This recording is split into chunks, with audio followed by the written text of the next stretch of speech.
প্রিয় শিক্ষার্থী বন্ধুরা, সবাই কেমন আছো? আশা করি সবাই ভালোই আছো। আমি আবারও তোমাদের সামনে উপস্থিত হয়েছি একটি ক্লাস নিয়ে। আমি অষ্টম শ্রেণী থেকে একটি বিষয় আজ তোমাদের সামনে উপস্থাপন করতে যাচ্ছি। একটি জ্যামিতি করাবো আজ তোমাদের। আমার মনে হয় তোমরা খাতা কলম নিয়ে সবাই রেডি হয়ে আছো। দেখো, আমি পূর্বে তোমাদের জ্যামিতি বিষয়ক কয়েকটি ক্লাস নিয়েছিলাম এবং সেই ক্লাসগুলি মনে হয় তোমরা ভালোভাবেই বুঝতে পেরেছিলে।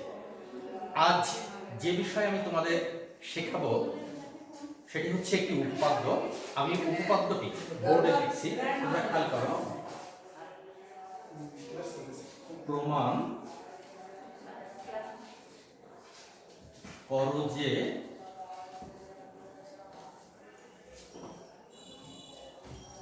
কোন বৃত্তের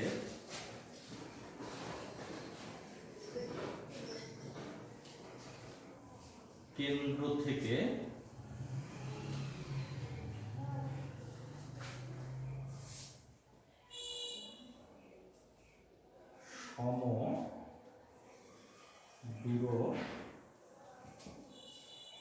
দূরবর্তী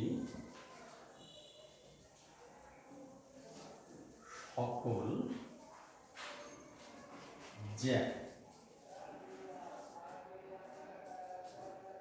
পরস্পর সমান।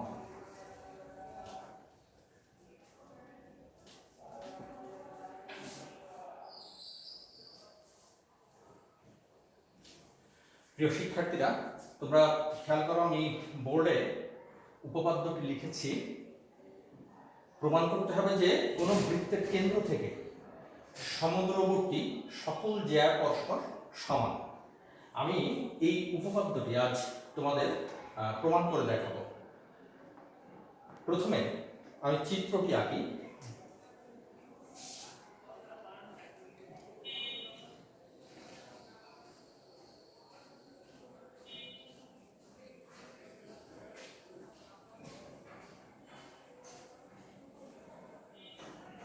আমি বোর্ডে ও কেন্দ্র বিশিষ্ট একটি বৃত্ত আঁকলাম।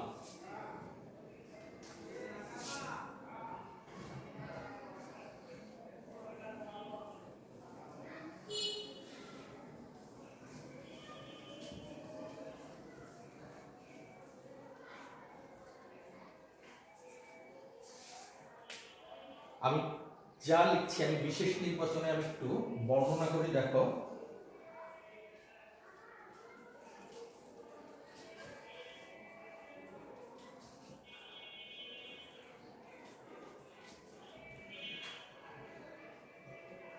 মনে করি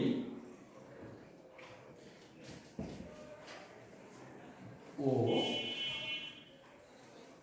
কেন্দ্র বিশিষ্ট AB CD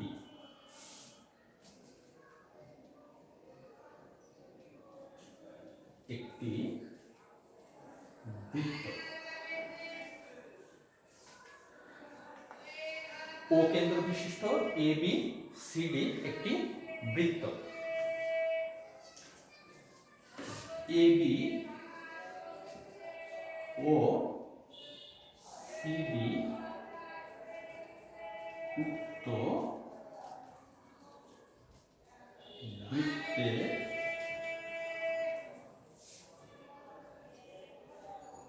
দুইটি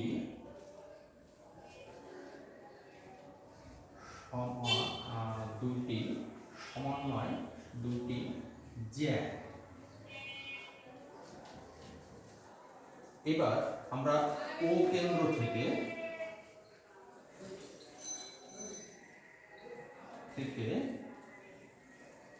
AB ও সিডি এর উপর দুইটি লম্ব যথাক্রমে, দেখো যে আমরা ও বিন্দু থেকে ও এর পরে লম্ব ও ই আর ও সিডি এর পরে লম্ব ও ই এফ আঁকি, যথাক্রমে ও ই ও এ অঙ্কন করি। তাহলে আমি যে বিশিষ্ট নির্বাচনটি লিখেছি সেটি তোমরা একটু খেয়াল করো যে ও কেন্দ্র বিশিষ্ট এ বি সি ডি একটি বৃত্ত এবং ও বিন্দু থেকে কেন্দ্র ও থেকে A B O C D এর উপরে যথাক্রমে ও ই এবং ও এর লম্ব। তাহলে ও ই এবং ও এর কেন্দ্রবিন্দু ও থেকে এ বি এবং সি ডি এর দূরত্ব নির্দেশ করে। আমি আবার বলছি যে যেহেতু আমি কেন্দ্র থেকে এ বি এবং সি ডির পরে ও ই এবং ও এর লম্ব আঁকলাম, সে কারণে ও ই এবং ও এর এ বি এবং সি ডি এর দূরত্ব নির্দেশ করে কোন বিন্দু থেকে? ও বিন্দু থেকে। তাহলে আমি কি বলতে পারি, আমার দেওয়া আছে বৃত্তের কেন্দ্র থেকে সমদ্রভুজি, তাহলে ও ই সমান সমান ও এ, সঙ্গত কারণেই ও ই সমান সমান ও এ। আমাকে প্রমাণ করতে হবে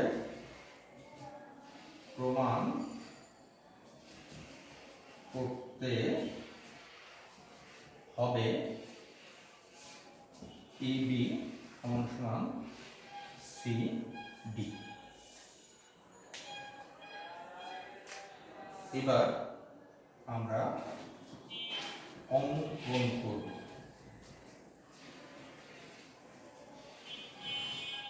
আমরা ও এ এবং ও সি যোগ করব। এত ও এত যোগ করব। আমরা কি কি যোগ করছি?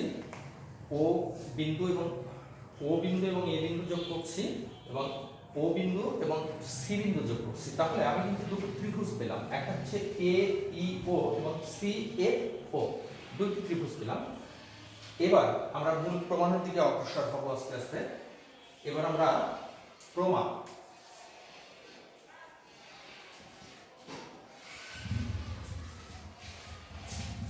দেখো যে দুটো ত্রিভুজের মধ্যে আমরা কি কি পাই, আমরা একটু কম্পেয়ার করে দেখব। ত্রিভুজ ও এ ই এবং ও সি এফ, এই দুটো ত্রিভুজের মধ্যে কি কি পাচ্ছি তোমরা একটু খেয়াল করো যে ও এ আর ও সি আমরা সমান পাই। কেন সমান পাই? যে ও এ আর ও সি একই বৃত্তের ব্যাসার্ধ, আর যেহেতু আমরা ও বিন্দু থেকে এ বি এবং সি ডি এর উপরে ও ই এবং ও এফ লম্ব এঁকেছি, যে কারণে এই যে ও ই এ কোণ কিন্তু এক সমকোণ হবে এবং অনুরূপভাবে ও সি এফ কিন্তু এক সমকোণ হবে। তাহলে ও ই এ এই ত্রিভুজের এই কোণটি এ ই ও কোণটি যদি এক সমকোণ হয়, তাহলে এ ই ও এই ত্রিভুজটি অবশ্যই একটি সমকোণী ত্রিভুজ। অনুরূপভাবে সি এফ ও এই কোণটি কিন্তু এক সমকোণ, যেহেতু আমরা ওই এফ লম্ব আঁকছি সি এফ সি ডি এর উপরে, যে কারণে ও এফ সি ও একটি সমকোণী ত্রিভুজ। আচ্ছা, এবার আমরা দেখো লেখি ত্রিভুজ ও এ ই ও ত্রিভুজ ও সি এফ থেকে পাই কি কি পাই? ও এ সমান সমান ও সি, কারণ কি একই বৃত্তের ব্যাসার্ধ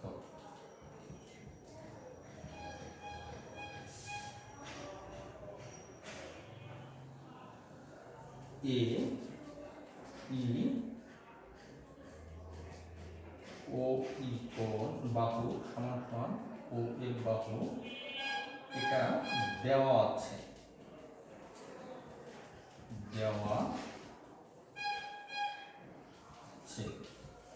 এটা কিন্তু আমাদের দেওয়া আছে। আর একটি কোণ এ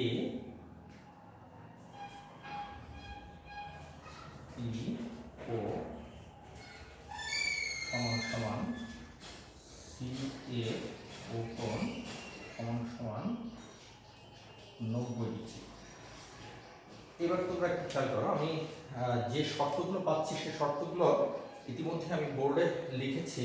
প্রথমে পাচ্ছি ও এ আর ও সি সমান, ও ই আর ও এফ সমান, এবং এই দুটো ত্রিভুজের এই কোণটি এ ই ও কোণ এবং সি এফ ও কোণ এই দুটো হচ্ছে 90 ডিগ্রি, অর্থাৎ দুটো ত্রিভুজই সমকোণী ত্রিভুজ। আর ও ই ও এ এবং ও সি হচ্ছে ওই দুটি ত্রিভুজের অতিভুজ, এবং তা এই ও ই এবং ও সিও কিন্তু সমান, এবং আরেকটি বাহু ও ই এবং ও এফ সমান। তাহলে আমরা সর্বসময়ের চতুর্থ নম্বর যে সূত্রটি ছিল, যে একটি ত্রিভুজের দুটি ত্রিভুজ যদি সমকোণী হয় এবং তাদের অতিভুজ যদি সমান হয়, এবং একটির এক বাহু যদি আরেকটির এক বাহু সমান হয়, তাহলে ত্রিভুজ দুটি সর্বসম হবে। আমাদের এই শর্ত কিন্তু এখানে কি করছে, সমর্থন করছে। সমকোণী ত্রিভুজ হতে হবে, অতিভুজ সমান হতে হবে, এবং অপর যে কোনো একটি বাহু অপর আরেকটি ত্রিভুজের অপর যে কোনো একটি বাহুর সমান হতে হবে। আমাদের তিনটি শর্তই কিন্তু এখানে কি করছে, মেনে নিয়েছে। তিনটি শর্ত আমরা দেখতে পাচ্ছি এখানে মিল আছে, আর যে কারণে আমি এই ত্রিভুজ দুইটিকে কি করতে পারি, অতএব আমি বলতে পারি ত্রিভুজ, দেখো ত্রিভুজ এ ই ও ত্রিভুজ ও সি এর সর্বসম, এই দুটো ত্রিভুজ সর্বসম। আর সর্বসম যদি হয় তাহলে আমরা কয়টা জিনিসে মিল পাই, 6টা জিনিসে। তা 3টি জিনিস অলরেডি দেওয়া আছে, আর 3টি জিনিস এই বাহু সি এফ বাহু সমান পাই, তারপর ই এ ও কোণ সমান সমান ও সি এফ কোণের সমান পাই, আবার এ ও ই কোণ সি ও এফ কোণের সমান পাই। কিন্তু আমি একটা জিনিস নেব, সেটি হচ্ছে এ সমান সমান সি এফ। এখন প্রিয় শিক্ষার্থী, তোমরা বলতে পারো যে আমি এ সমান সমান সমান এই যে সি এফ শুধুমাত্র এইটি নিচ্ছি কেন? এইটি নিচ্ছি আমাদের প্রমাণের জন্য। আমাদের প্রমাণে যেভাবে বলা হয়েছে, ওই প্রমাণের ওইখানে যেতে গেলে আমাদের এই শর্তটিকে সমান দেখানো লাগবে, অপর শর্ত দুটি সমান দেখানোর আমার প্রয়োজন নেই, বা ওইটি আমাদের কোনো কাজে লাগবে না। আমরা যে কারণে এই শর্তটি নিব, এ ই সমান সমান সি এ। আমি এইটি রেখে দিলাম, এইটি আমি একটু অন্য কাজ করব। তোমরা একটু খেয়াল করো, অন্য কাজটি কি, একটা উপপাদ্য আমরা এর আগে করে এসেছি, সেটি হচ্ছে কোনো বৃত্তের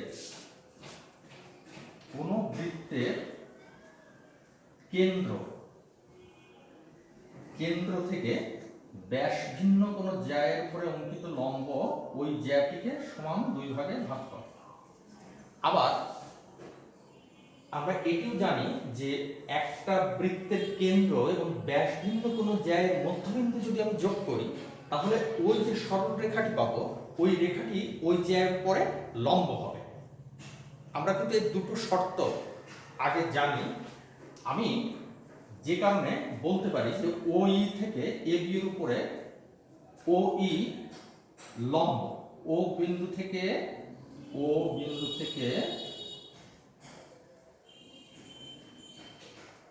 এ বি এর উপর লম্ব। আর এই লম্বের জন্য আমরা বলতে পারি যে AE সমান সমান BE। কারণ কি, ওই যে বললাম যে কেন্দ্র থেকে ব্যাসার্ধ কোনো জ্যা করে অঙ্কিত লম্ব ওই জ্যাটিকে সমান দুই ভাগে ভাগ করে। এখানে সমান দুই ভাগে ভাগ করছে, যেহেতু এটা কেন্দ্র থেকে এই জ্যা করে লম্ব।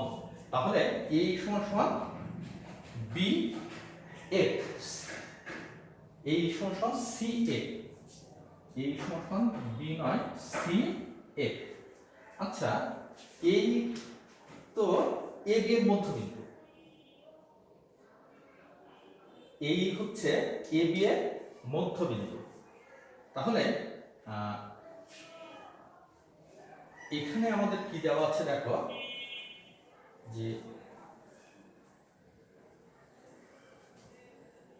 or 2AE সমান 2CA।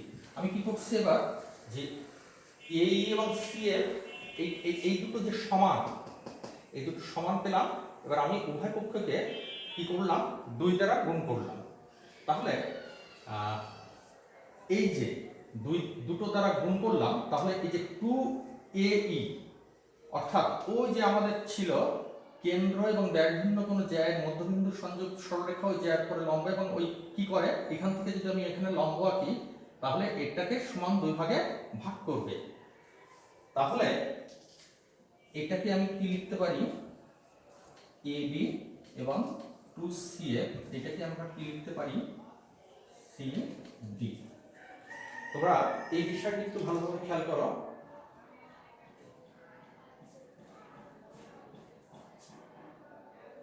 কেন্দ্র থেকে ব্যাস ভিন্ন কোনো জ্যায়ের উপরে অঙ্কিত লম্ব ওই জ্যাকে সমান দুই ভাগে ভাগ করে।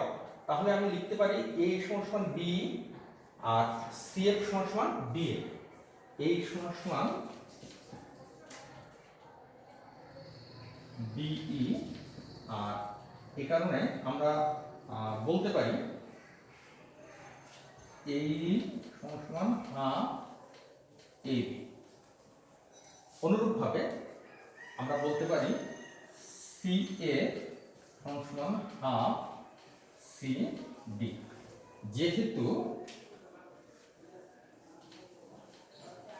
যেহেতু AE এবং CF সমান, যেহেতু এখানে বলা হচ্ছে AE এবং CF সমান, তাহলে আমরা লিখতে পারি AB সমান সমান CD।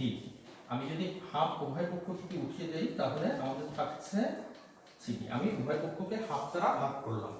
তাহলে এটি কিন্তু আমাদের উদ্দিষ্ট যে প্রমাণটা, সেই প্রমাণটা কি বলা হয়েছে, যে বৃত্তের কেন্দ্র থেকে সমুদ্রবর্তী সকল জ্যা পরস্পর সমান। তাহলে সমুদ্রবর্তী অর্থাৎ AB এবং CD, এই বৃত্তের কেন্দ্র থেকে সমুদ্রবর্তী দুটি জ্যা, এখানে বলা ছিল যে OE সমান সমান OF, আর আমি প্রমাণ করব AB সমান সমান CD। আমরা কিন্তু আমাদের উদ্দিষ্ট প্রমাণে পৌঁছে গেছি। তাহলে আমি যে বিষয়টি আজ তোমাদের দেখালাম, দেখো যে কোন বৃত্তের কেন্দ্র থেকে সমুদ্রবর্তী সকল জ্যা পরস্পর সমান। এখানে এই জিনিসটি প্রমাণ করতে গেলে আমাদের কি কি বিষয়গুলোকে আমাদের সামনে আনা লেগেছে, সেটি হচ্ছে সর্বসম সূত্র আমাদের লেগেছে এই উপপাদ্যটি প্রমাণ করার জন্য। আমাদের লেগেছে বৃত্তের কেন্দ্র থেকে কেন্দ্র থেকে ব্যাসার্ধ কোনো জ্যার উপরে অঙ্কিত লম্ব ওই জ্যাকে সমদ্বিখণ্ডিত করে। তারপর এই দুইটি বিষয়কে কাজে লাগিয়ে আমি কিন্তু এই প্রমাণে পৌঁছলাম। যাই হোক, তোমরা আমার মনে হয় যে আজকের বিষয়টি সুন্দরভাবে বুঝতে পেরেছ। আর বেশি আমি বাড়াবো না। তোমাদের যদি কোনো সমস্যা থাকে তোমরা আমাকে জানাবে, আমি পরবর্তীতে সেই বিষয়টি তোমাদের সলভ করে দেওয়ার চেষ্টা করব, বোঝানোর চেষ্টা করব। সেই পর্যন্ত ভালো থেকো। সবাইকে ধন্যবাদ জানাচ্ছি। স্বাস্থ্যবিধি মেনে চলবে, মাস্ক পরে বাইরে বেরোবে। ধন্যবাদ সবাইকে।